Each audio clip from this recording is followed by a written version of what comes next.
오늘 우리에게 주시는 하나님의 말씀은 사도행전 11장 19절에서 26절까지입니다. 그때 스데반의 일로 일어난 환난으로 말미암아 흩어진 자들이 베니게와 그브로와 안디옥까지 이르러 유대인에게만 말씀을 전하는데, 그 중에 그브로와 구레네 몇 사람이 안디옥에 이르러 헬라인에게도 말하여 주 예수를 전파하니, 주의 손이 그들과 함께 하심에 수많은 사람들이 믿고 주께 돌아오더라. 예루살렘 교회가 이 사람들의 소문을 듣고 바나바를 안디옥까지 보내니, 그가 이르러 하나님의 은혜를 보고 기뻐하여 모든 사람에게 굳건한 마음으로 주와 함께 머물러 있으라 권하니, 바나바는 착한 사람이요 성령과 믿음이 충만한 사람이라 이에 큰 무리가 주께 더하여지더라. 바나바가 사울을 찾으러 다소에 가서 만남에 안디옥에 데리고 와서 둘이 교회에 1년간 모여 있어 큰 무리를 가르쳤고, 제자들이 안디옥에서 비로소 그리스도인이라 일컬음을 받게 되었더라. 아멘. 하나님의 말씀입니다. 여러분, 교회는 어떤 모습이어야 할까요? 이번 한 달간 주님만 드러나는 삶, 주님이 이끄시는 삶에 관해서 여러분들과 말씀을 나누고자 하는데, 오늘은 특별히 교회에 관한 이야기를 좀 나누려고 합니다. 여러분, 교회는 어떤 모습이어야 할까요? 진짜 교회라면 주님만 드러나는 곳이어야 할 거예요. 사람이 드러나는 곳 아니어야 한 거죠. 그리고 주님만 드러나시는 곳이기에 끝까지 사랑하고 용서하는 일, 이것이 가능한 곳이 교회라고 믿습니다. 교회가 끝까지 사랑하고 용서하는 그런 공동체이기 때문에 이 땅의 사람들에게 우리가 이야기할 수 있는 거예요. 하나님의 사랑 안에서 우리가 함께 더불어 살아나갑시다. 사랑하고 용서하는 삶을 함께 살아나갑시다. 그렇게 더불어 살자고 우리가 그들을 초대할 수 있는 것이죠. 그런데 여러분, 교회가 이런 곳이라면 여러분, 우리가 또 하나 기억할 것이 있습니다. 그것은 무엇이냐 하면, 우리가 그리스도의 몸된 교회의 한 지체로 이곳에 있다는 거예요. 그러니까 우리가 어떤 경우는 교회에 관한 이야기를 비판적으로나 아니면 교회에 관하여 참 사랑하는 마음으로 교회에 관하여 이야기할 때, 우리가 언제나 교회를 이렇게 거리를 두고 이야기할 때가 많습니다. 그런데 중요한 것은 교회에 내가 속하여 있을 뿐만 아니라 내가 교회의 한 생명의 지체라는 거예요. 그러니 이것을 분명히 믿으면 교회에 대하여 생각하고 또 함께 나아가는 여러 가지 일들이 전혀 다른 이야기가 됩니다. 오늘 말씀을 보니까 스데반의 순교와 더불어서 환란이 일어납니다. 그런데 이 환란으로 인하여 믿는 자들이 흩어지기 시작하게 되었는데, 그들이 어려움에 처했는데 가야 할 길을 놓치지를 않았어요. 참 놀라운 일입니다. 여러분, 어렵고 힘든 일을 만나면 어떤 경우가 보통 발생할까요? 어렵고 힘든 일 피해 보려고 또 좀 살 길을 찾아 헤매이다가 좀 엉뚱한 길을 걷게 될 때가 때로 있습니다.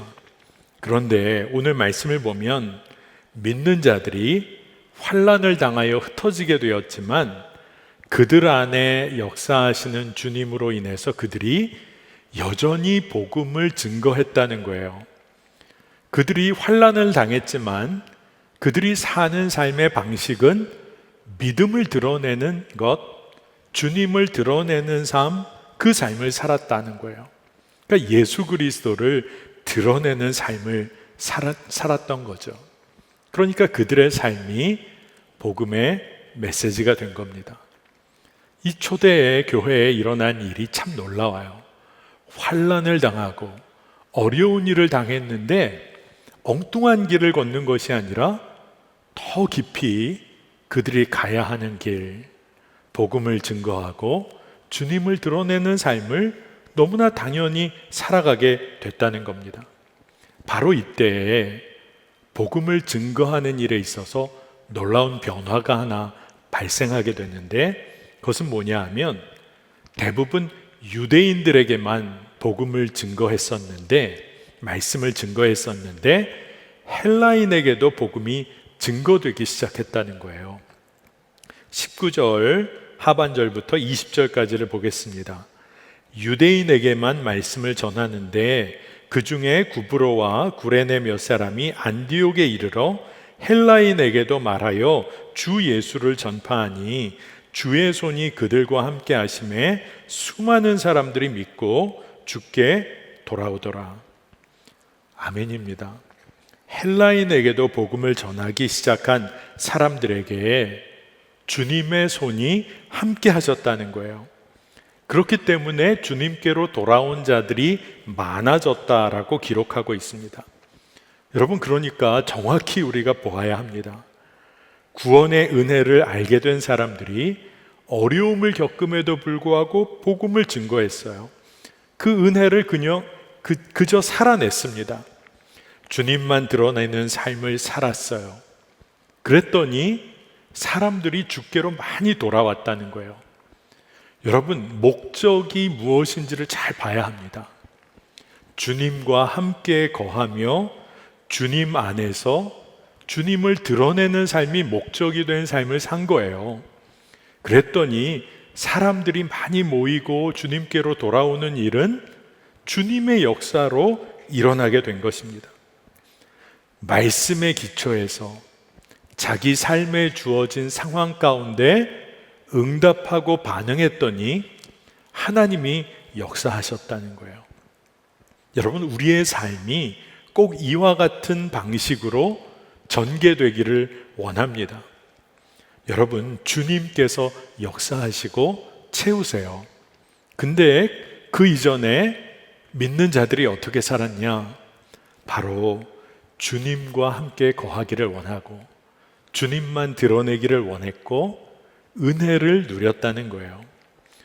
여러분, 교회가 정말 어떤 때, 어떤 사명을 감당할 때 진짜 교회다운 모습일까요? 저는 여러분들과 말씀을 나눌 때마다 교회는 하나의 운동으로부터 시작했다라는 것을 여러분과 많이 나누어 왔어요. 여러분, 초대교회는요, 지금과 같은 교회의 어떤 모습, 형태, 제도, 틀을 갖고 있지 않았어요. 하나의 무브먼트였습니다. 예수님을 따르는 운동이었던 거예요. 그러니까 예수님의 가르침, 그 예수님의 삶, 예수님의 사역을 따라서 그대로 따라 살기 시작한 구체적인 공동체, 운동이 일어난 거예요. 그렇기 때문에 여러분, 교회는요, 예수님의 말씀에 응답하는 삶이 있어야 교회인 거예요. 구체적인 삶의 실천이 없는데 교회라고 말할 수가 없는 겁니다. 여러분, 그렇기 때문에 교회가 하나의 무브먼트, 운동이라고 한다면 교회는 예수님의 삶의 방식을 구체적으로 따르는 공동체여야 해요. 저는 우리 젊은이 교회가 이 일을 위해서 계속하여 달려온 것이 너무나 감사하다는 그런 감사의 제목이 있습니다. 물론 부족한 것이 많죠. 우리가 그렇게 하려고 해도 넘어졌던 때가 있죠. 하지만 끊임없이 예수님의 말씀에 반응하려고 한 공동체, 이것이 진짜 교회라고 믿고 달려온 거예요. 여러분, 예수님께서 제자를 부르셨을 때 예수님은 무엇을 위해서 제자를 부르셨을까요? 너희들이 입술로 신앙 고백을 해 라고 부르셨을까요? 물론 신앙의 고백의 자리로도 불러주셨지만 주님을 따르는 순종의 길로 부르셨어요. 신앙 고백도 중요해요. 그런데 예수님은 가장 먼저 제자들을 만나셨을 때 뭐라고 얘기하셨습니까? 나를 따르라. 너 지금 가지고 있는 거, 가족들 다 뒤로 하고 너는 나를 따르라. 즉 예수의 제자가 된다. 정말 주님을 따르는 공동체가 된다는 것은 순종의 길로부터 시작을 한 거예요. 그렇기 때문에 우리가 예수님을 삶에서 따르기 위해서는 무엇이 진짜 필요한 걸까요? 조금 쉽게 얘기한다면, 아주 간단히 말하면 말씀을 우리 삶에 적용하는 실천이 필요한 거예요. 조금 다르게 표현을 해보면 우리가 지금 살고 있는 현실, 역사라는 현실이 있어요. 그러면 이 역사의 현실 가운데서 우리가 하나님의 말씀에, 하나님의 일하심에 응답해 보는 삶이 필요하다는 거예요. 여러분, 이것이 정말 중요한 교회의 사명이고 그리스도인의 사명인 겁니다. 리차드 니버라는 신학자가 있어요. 어떻게 보면 이 리차드 니버는 이제 벌써 고인이 되었고 고전적 신학자이죠. 책임적 자아라는 책을 그가 썼습니다. 그가 이 책을 썼을 때 굉장히 중요한 질문 하나를 갖고 있었어요. 그것은 뭐냐 하면 우리가 어떻게 하나님 앞에서 책임 있는 그리스도인으로 살 수 있을까? 책임적인 자아로 살 수 있을까? 또 하나님 앞에서도 물론 그렇지만 이웃을 향해서, 세상을 향해서도 우리가 어떻게 책임 있는 그리스도인으로 설 수 있을까? 이 고민을 가지고 책을 썼어요. 그런데 그가 굉장히 중요한 이야기를 합니다.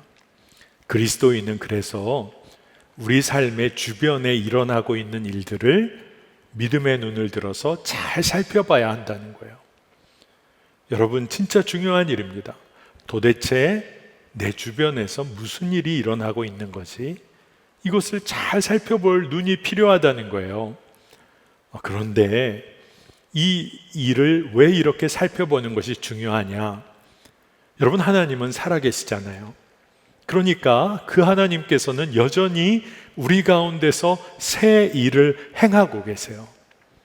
그러니 하나님이 지금 내 삶의 주변에서 어떤 새 일을 행하고 계신지를 볼 수 있어야 한다는 거예요. 그 눈이 열려야 한다는 겁니다. 그러면 두 번째로는 그 주변에 일어나는 일을 바라보고 관심할 때 이제 보이는 것들이 있어요. 그러면 그것을 하나님 나라의 관점에서, 하나님의 말씀에 비춰서 해석해낼 수 있어야 한다는 거예요. 우리 삶에서 벌어지고 있는 그 일을 하나님의 빛에서, 하나님의 시선으로 해석해낼 수 있는 힘이 있어야 한다는 겁니다. 근데 그게 왜 그렇게 중요할까요? 그 단계를 거쳐야 이제 세 번째로 우리가 그리스도인으로서 책임 있게 응답할 수 있다는 거예요. 책임 있는 사명을 감당할 수 있다는 겁니다. 도대체 무슨 일이 있는 거지? 그리고 그것을 잘 분석하고 해석해내서 거기에 적절하게, 다시 말해서 책임 있게 응답을 하게 된다는 겁니다. 근데 이 니버라는 신학자가 굉장히 중요한 얘기를 했어요. 이렇게 책임 있게 그리스도인으로 응답하는 일은 개인으로서만이 아니라 연대하여서 공동체적인 실천으로 이것을 감당해야 한다고 했어요. 저는 이 일련의 과정, 이 공동체적인 실천을 감당하는 일, 도대체 무슨 일이 벌어지고 있는지, 그리고 그것을 해석하고 응답하고 실천하는 이 일이 교회라고 믿어요. 교회가 감당해야 하는 일이에요. 여러분, 설교 시작할 때도 말씀드렸지만 지난 한 주 정말 비가 무섭게 내렸어요. 그리고 그 와중에 또 우리 선교팀들이 또 선교를 또 감당했습니다. 그런데 참 마음이 아팠던 것이 이 비가 엄청 많이 온 가운데 정말 귀한 생명이 앗아졌다는 거예요. 너무 가슴 아픈 일들이었어요. 여러분들 아마 뉴스와 기사를 통해서 다 접하셨을 거예요. 신림동 반지하 집에 어려운 형편이었지만 가족들이 정말 서로를 품어내고 돌봤던 가정이었다고 느껴지더라고요. 기사를 통해서도 어머니, 그 자녀, 또 어머니가 함께 돌봤던 자매, 그러니까 이모죠. 빗물에 매몰되어서 빠져나오지 못하는 정말 사회적인 아픔, 비극이 벌어졌어요. 하나님께서 이 일을 우리에게 보이세요. 우리의 마음이 아파요. 근데 그 마음이 아픈 데서만 머물라고 하나님께서는 그러실까? 우리가 정말 기도한다면 어떻게 도울 수 있을까라는 수준을 넘어서서 사회적인 죄와 악의 문제, 사회의 구조적인 문제, 이 일을 우리 젊은이 교회 또 믿는 교회가 어떻게 함께 더불어서 살 수 있는 사회적인 여건을 만들 수 있을까? 여러분들이 각각 이제 사회 곳곳에 책임 있는 역할들을 맡게 된다고 한다면 이 문제를 어떻게 다루어야 할까? 우리가 정말 기도해야 할 제목이라는 생각이 들어요. 그런데 이 일이 그냥 감정적으로만 반응할 문제가 아니라 도대체 왜 이런 일이 벌어지는 거지? 그래서 그것을 읽어낼 힘이 필요한 거죠. 하나님 나라의 관점에서 읽어낼 수 있어야지 이 문제에 대하여 우리가 책임 있는 그리스도인으로 응답할 수 있는 거예요. 하나님의 말씀을 보면 하나님을 깊이 사랑하고 이웃을 사랑하는 일이 정말로 하나님의 말씀 중에 말씀, 계명 중에 계명이라고 기록하고 있어요. 그런데 여러분, 이웃을 사랑하라는 이 핵심 메시지, 하나님을 사랑하라는 이 핵심 메시지가 진짜 우리 삶에 의미가 있으려면 어떨까요? 우리는 정말 경쟁 사회에서 살고 있잖아요. 자본주의 사회에서 무엇인가 더 소유하는 것이 미덕인 사회에서 살고 있잖아요.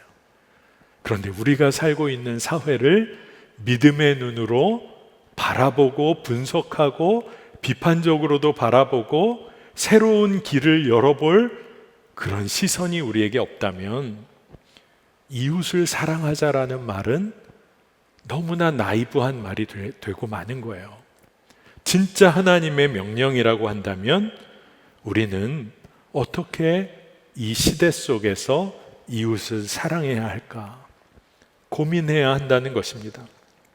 여러분, 오늘 말씀을 보니까 은혜 안에서 주와 함께 머무는 사람들, 주님 안에 속하고 거하는 자들에 관한 이야기가 나와요. 23절입니다.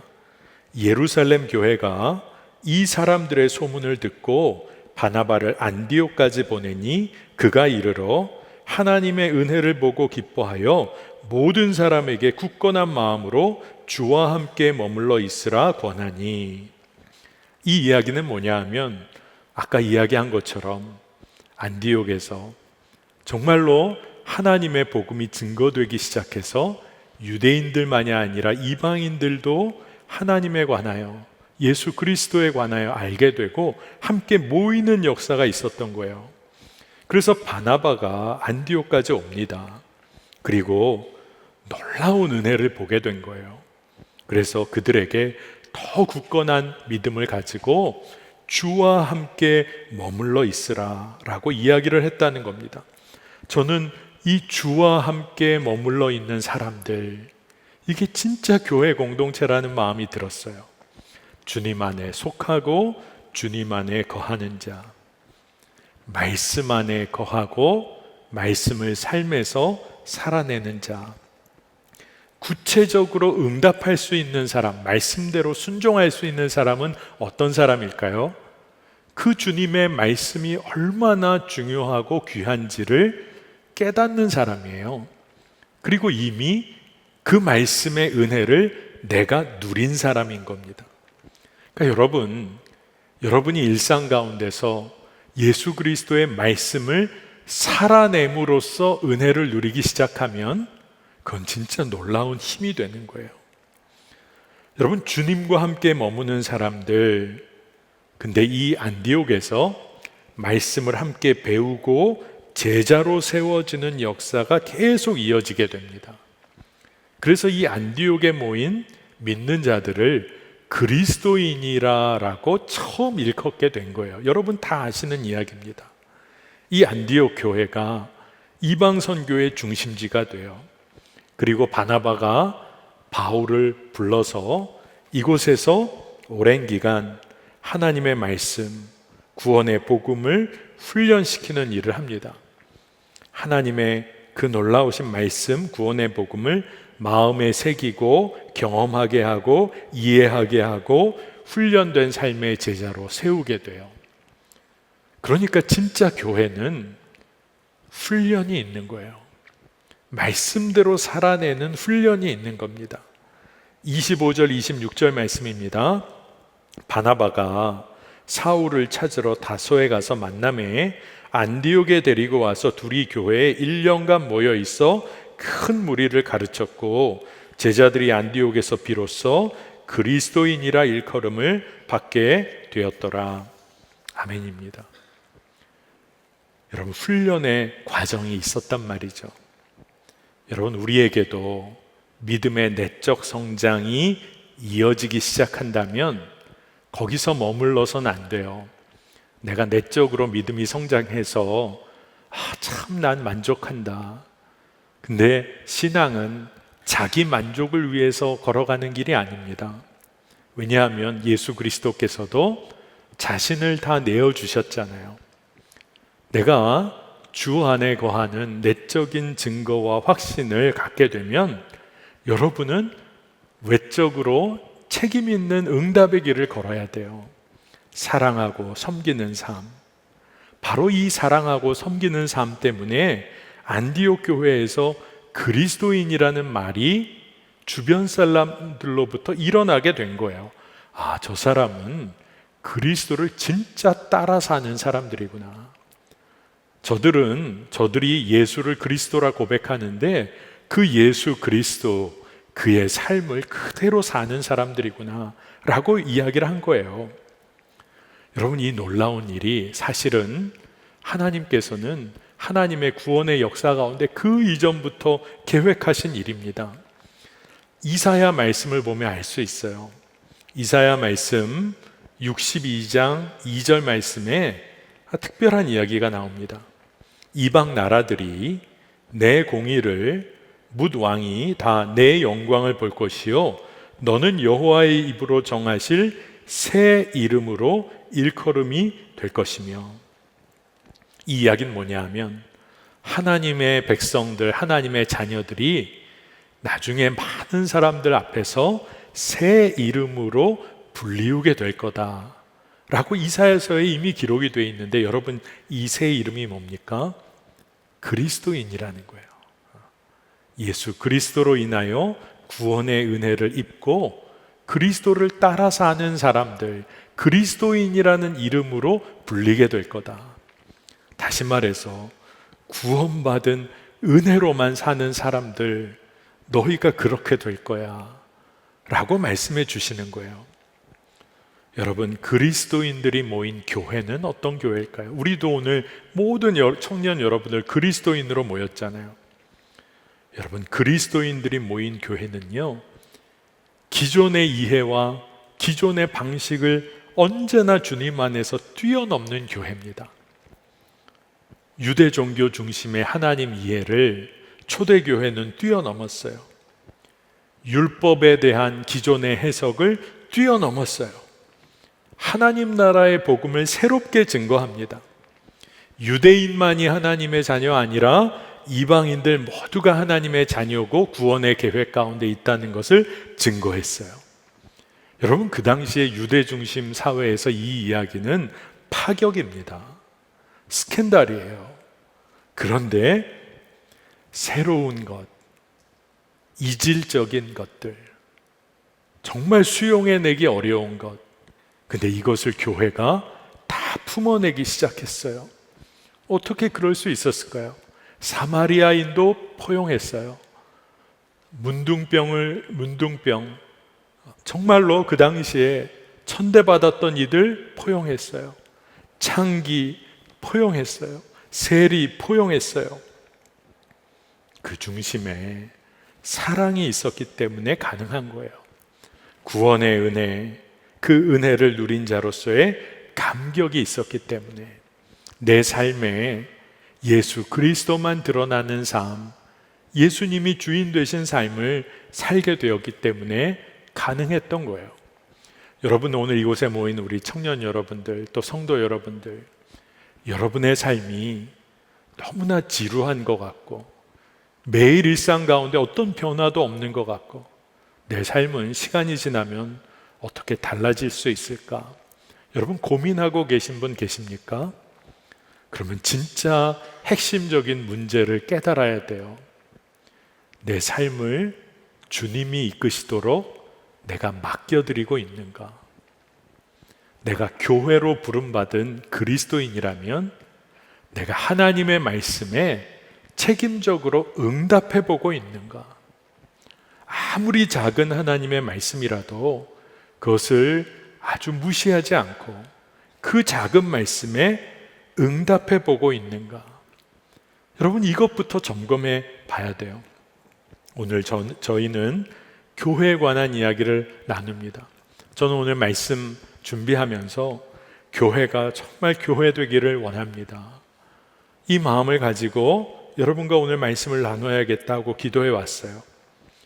여러분은 언제 교회가 교회답지 않다고 느끼십니까? 교회로부터 상처받았다는 그리스도인이 그렇게 많아요. 참, 오늘 말씀을 따라가면 이게 잘 이해가 안 되는 겁니다. 그리스도인은 예수 그리스도에게 철저히 순종하는 그리스도인, 이게 그리스도인이거든요. 근데 그리스도인들이 교회에서 상처를 받았다고 하니 이걸 어떻게 설명하고 이해해야 할까? 여러분, 교회가요, 다른 사회 집단과 똑같이 개인적인 이익, 사적인 이익, 인간의 자기의 모습을 드러내고 싶어하는 욕구, 그것 따라 교회가 움직이면 교회는 진짜 무너지는 거죠. 아마 그 교회 안에서 상처받게 될 거라는 생각도 듭니다. 그런데 역설적으로 그리스도인이 누구예요? 예수 그리스도, 그분의 삶과 가르침, 말씀에 순종하는 자예요. 삶의 실천이 있는 자입니다. 베드로전서 4장 16절에 만일 그리스도인으로 고난을 받으면 부끄러워하지 말고 도리어 그 이름으로 하나님께 영광을 돌리라. 아멘입니다. 여러분, 이미 받은 은혜 때문에 내가 주님과 이웃을 위하여 고난의 자리에 나아가도 아무 꺼리낌이 없습니다.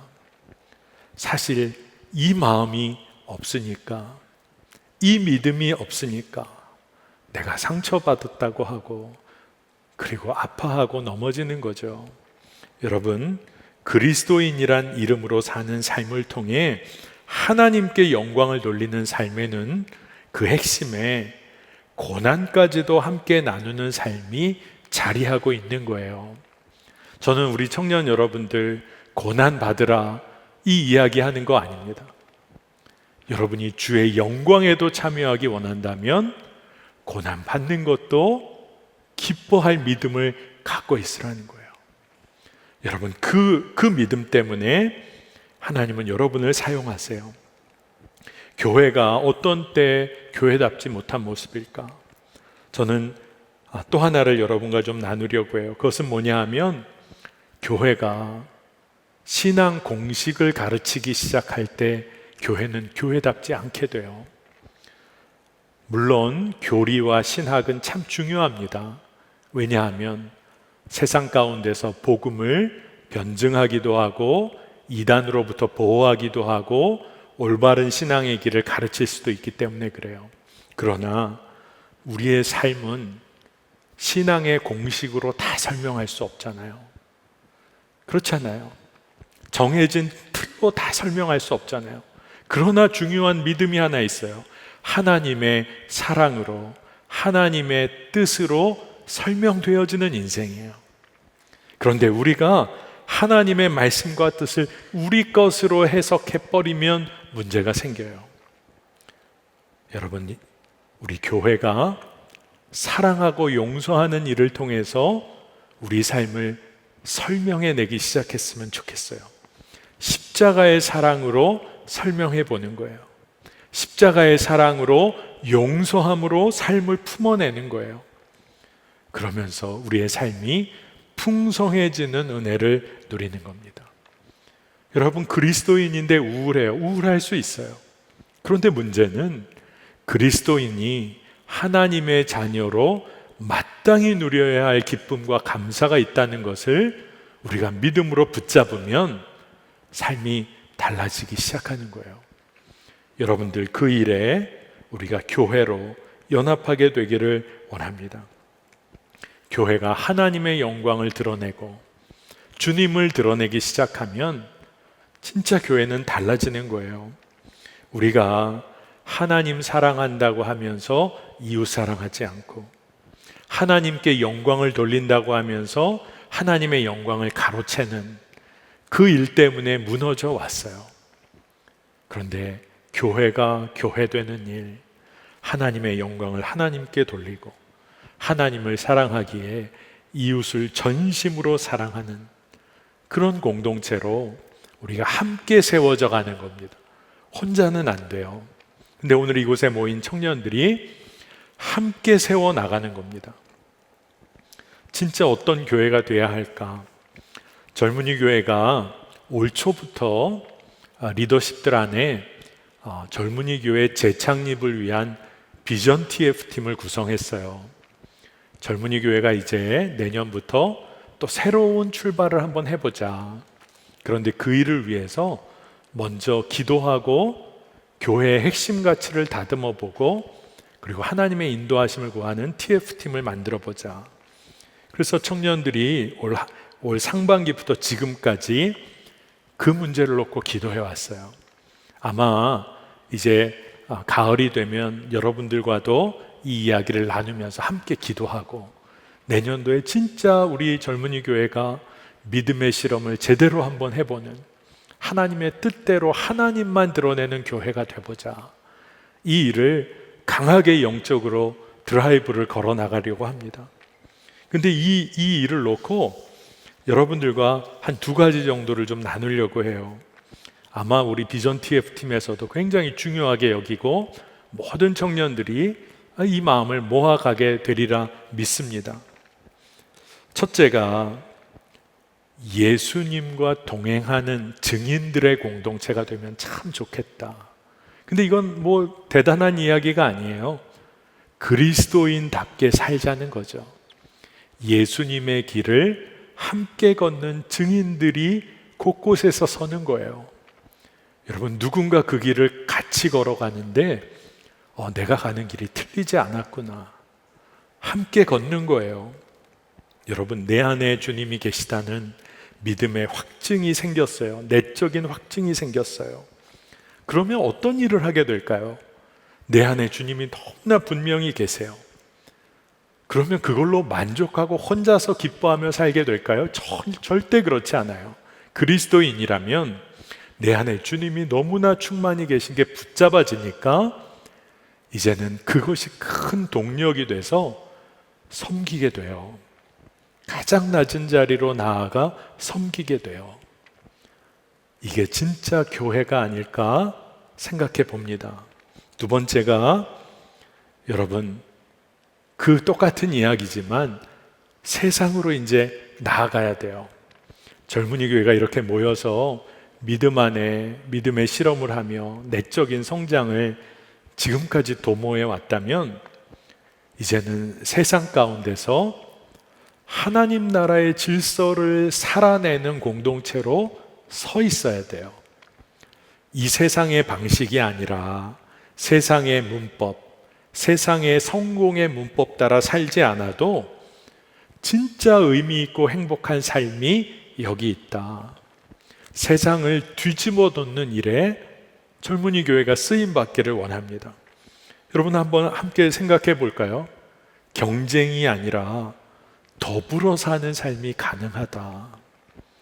교회가 이 이야기를 할 수 있어야 돼요. 부의 축적이 아니라 공유하고 나누면서 누리는 풍성한 삶이 있다. 이걸 우리가 살아낼 수 있어야 되는 거죠. 우리에게 무한한 빵이 필요한 게 아니다. 우리는 매일의 일용할 양식이면 충분히 감사하다. 그런 삶이 가능하다는 것을 말할 수 있어야 돼요. 능력 따라 사는 거, 그거 능력 최고 아니다. 생명의 가치가 너무나 중요하다. 생명의 가치를 존중하는 공동체. 권력 따라 움직이는 삶 아니라 사랑 따라 움직이는 삶이 여기 있다. 한 사람, 두 사람 뒤에 남겨놓는 거 문제 없다고 사회에서는 말하지만 우리 공동체는 끝까지 한 사람도 주의 사랑에서 멀어지거나 떨어질 수 없다. 이 믿음을 가지고 달려가 보는 거예요. 저는 이것이 진짜 하나님께서 원하시는 교회의 모습이라는 그런 믿음이 있어요. 세상을 향해서 여기 교회가 있다 라고 말할 수 있다면, 여기에 진짜 교회가 있다, 교회다운 교회가 있다, 이 말은 무슨 말이어야 하는 거예요? 생명의 회복이 있고 살아나는 소망이 있는 공동체가 여기 있다. 예수의 삶을 사는 공동체가 여기에 있다. 그렇기 때문에 소망이 있다. 그렇게 말할 수 있는 교회 되기를 원해요. 오늘 말씀을 보면 안디옥에 온 바나바가 성령 충만한 사람이었을 때 주변에 죽게 돌아오는 자들이 많았다라고 기록하고 있어요. 24절 말씀에 바나바는 착한 사람이요 성령과 믿음이 충만한 사람이라 이에 큰 무리가 죽게 더하여 지더라. 아멘입니다. 성령 충만한 한 사람이 있었어요. 그런데 그것으로 인하여 많은 사람들이 죽게 더하여지고 모였습니다. 이 이야기는 주님의 길을 함께 걸어갈 사람들이 모였다는 거예요. 그러니까 요즘에 교회가 큰 교회가 됐다, 이 이야기가 절대 아닙니다. 예수님의 말씀대로 함께 순종하고 실천한 사람들이 모여졌다는 거예요. 이게 얼마나 놀라운 일인지 모르겠습니다. 여러분, 교회가 교회답기 위해서 그 중심과 근원에는 성령 충만한 교회여야 돼요. 주의 영이 충만한 교회여야 합니다. 성령 충만하다는 것은 아주 뜨겁고 주관적인 어떤 열광주의에 빠지는 공동체라는 말이 결코 아니라 하나님의 말씀을 깊이 묵상하고 이해하고 그 하나님의 말씀을 소화해내서 순종하려는 공동체예요. 정말 성령 충만하다는 건 말씀을 살아내는 공동체를 말합니다. 그래서 요한복음 3장 8절에 보면 이런 말씀이 있어요. 바람이 임의로 불매에 네가 그 소리는 들어도 어디서 와서 어디로 가는지 알지 못하나니 성령으로 난 사람도 다 그러하니라. 아멘입니다. 성령으로 난 사람은 어디로 갈지를 모른다는 거예요. 바람이 어디로부터 불어와서 어디로 가는지 알 수 없는 것처럼. 왜 성령으로 난 사람이 그러할까요? 인간의 계획과 판단 따라 가는 것이 아니라 하나님의 뜻이면 하나님의 뜻대로 순종하니 자기 뜻대로 계획한 대로 가지를 않아요. 성령의 바람이 인도하는 대로 순종하는 거예요. 그게 바로 교회를 교회되게 한다는 겁니다. 그것을 좀 다른 말로 표현하면 오늘 설교 첫 부분에 여러분에게 공유한 것처럼 하나님의 말씀과 하나님의 역사하심을 보고 우리가 거기에 응답해 보는 거예요. 이 응답하는 과정에는 순종이 빠질 수가 없기 때문에 그렇습니다. 여러분, 오늘 이곳에 모인 모든 분들이 여러분들이 다 엮여져서 그리스도의 몸이 되고 교회인 거예요. 저는 교회를 정말로 사랑하는 공동체로 우리가 섰으면 좋겠어요. 물론 비판하고 점검해야 할 때가 있어요. 그런데 여러분, 다 아실 거예요. 어떤 같은 말이라도 사랑하는 마음으로 충고해주는 말을, 그거는 조금 처음엔 기분이 나빠도 마음에 받아져요. 진짜 그게 받아져요. 그런데 어떤 사람은 똑같은 충고를 했어요. 근데 그거는 깊은 상처를 남기는 충고가 있어요. 차이가 뭐예요? 그 충고에 사랑이 없기 때문에 그런 거예요. 여러분, 교회를 우리가 새롭게 다시 세워가려는 그러한 굉장히 중요한 시점에 젊은이 교회가 놓여 있습니다. 그런데 주의 사랑 안에 우리가 함께 거하며 그 일을 감당하기를 원합니다. 그리고 주의 사랑 안에 함께 순종하기를 원합니다. 그러면 우리가 함께 순종하면 하나님의 인도하심 안에서 놀라운 일을 보게 되리라 믿습니다. 교회를 찾기가 어렵다, 교회다운 교회 찾기가 어렵다, 이런 이야기가 들려오잖아요. 그런데 진짜 교회가 여기 있습니다. 교회가 여기 있습니다. 앞에 교회에 무슨 수식어가 붙을 필요가 뭐가 있겠어요? 교회라는 말에 주님의 사랑, 주의 역사하심, 주님을 향한 순종과 열정이 다 담겨 있는 거예요. 우리가 교회가 정말로 된다, 우리가 진짜 교회로 온전히 서게 되기를 축복합니다. 자, 오늘 말씀 붙잡고 우리 기도하는 시간을 좀 먼저 갖겠습니다. 여러분들 기도할 때 꼭 이렇게 기도해 주시면 좋겠습니다. 주님, 성령 충만하여서 하나님의 말씀에 함께 책임 있게 응답하고 순종하는 공동체로 저희를 세워 주옵소서. 여러분, 이 기도에 우리의 개인의 삶도 들어있는 거예요. 우리가 순종하는 공동체, 책임 있게 말씀에 응답하는 공동체, 성령 충만한 공동체, 말씀을 살아가는 공동체로 우리를 주님 세우시고 사용하여 주시옵소서. 우리 이 시간 주의 이름 한번 부르고 간절히 기도하겠습니다. 주여, 하나님, 주님 감사합니다. 우리를 교회로 불러주셨으니 하나님, 우리가 교회다운 교회로 주여 교회됨을 회복하기를 원합니다. 하나님, 성령 충만한 교회로 서기를 원하고 하나님의 말씀에 함께 책임있게 응답하는 교회가 되기를 원하고 순종하는 공동체로 우리가 서기를 원합니다. 하나님을 깊이 사랑하고 이웃을 사랑하는 공동체로 우리가 살아가길 원하고 말씀을 살아내는 공동체로 서기를 원합니다. 이 일에 우리 모두 한 사람 한 사람을 주님 사용하여 주시기를 원하고 우리 청년들 성도들이 연합하여 참된 교회로 온전히 서기를 원합니다. 교회 되기를 원합니다. 주의 몸된 교회로 우리가 서기를 원하고 세상을 향하여 나아가는 교회 되기를 원하고 예수님과 동행하는 증인의 공동체로 저희 교회가 서기를 원합니다. 생명을 살리는 공동체로 온전히 서게 하여 주셔서 우리 안에 기쁨이 흘러넘치게 하여 주시고 생명의 역사를 경험하는 놀라운 은혜가 우리 가운데 임하게 하여 주시옵소서. 오 주여, 우리를 사용하여 주소서. 주여, 젊은이 교회를 사용하여 주옵소서. 교회가 교회되는 일에 우리의 마음을 다하게 하여 주시고 우리 모두가 그리스도인으로, 참된 그리스도인으로 온전히 서게 하여 주옵소서. 하나님, 은혜를 감사드립니다.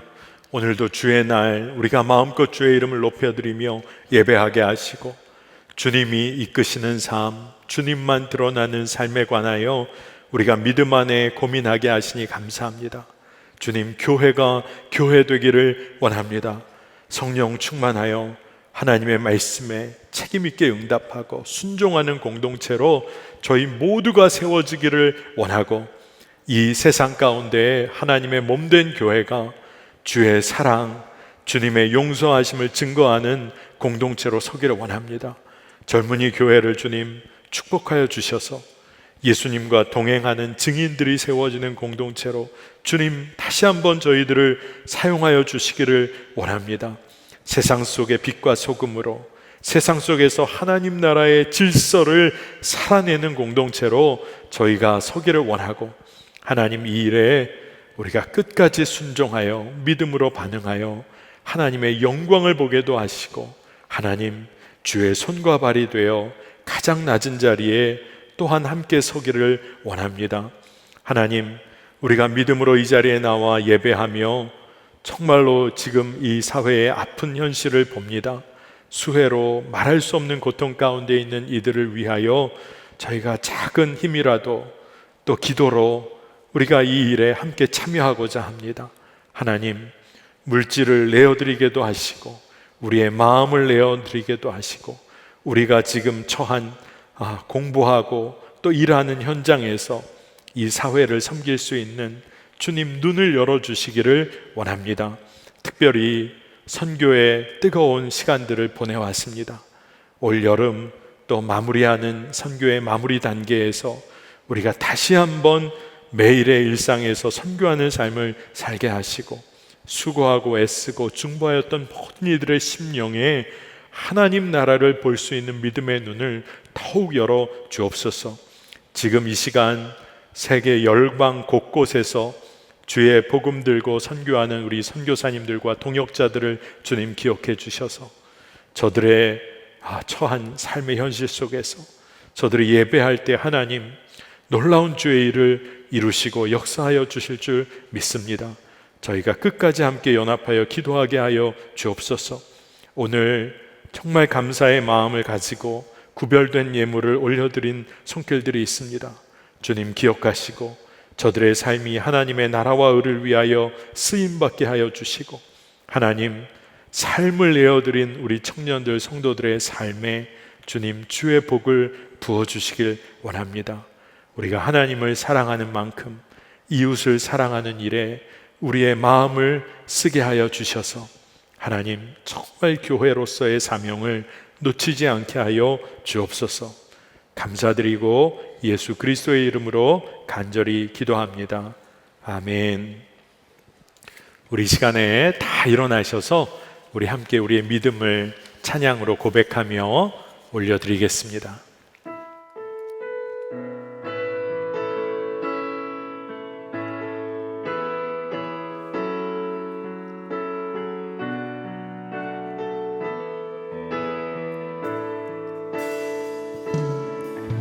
우리에겐 소원이 하나 있네.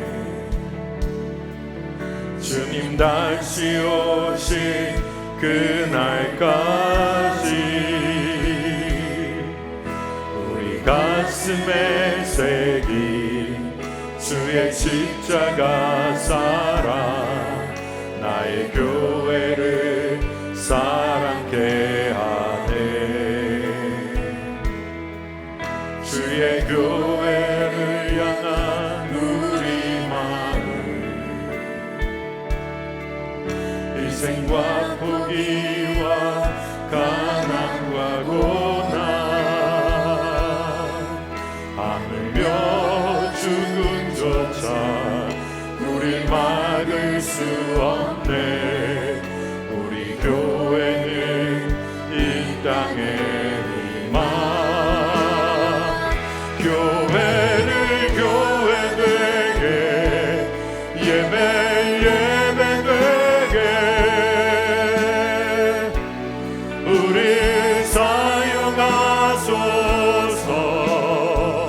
진정한 부흥의 날 오늘 임하도록 우리 사용하소서. 교회를 교회되게, 예배 예배되게, 우리 사용하소서. 진정한 부흥의 날 오늘 임하도록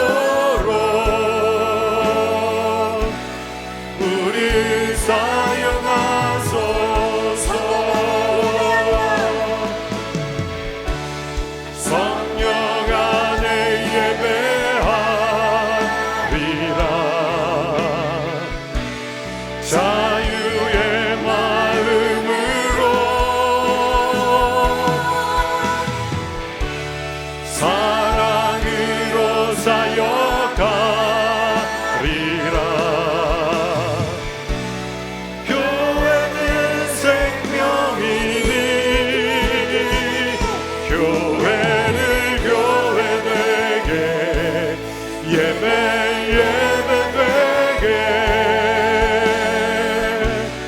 우리 사용하소서. 진정한 부흥의 날 오늘이 가도록 우리 사용하소서.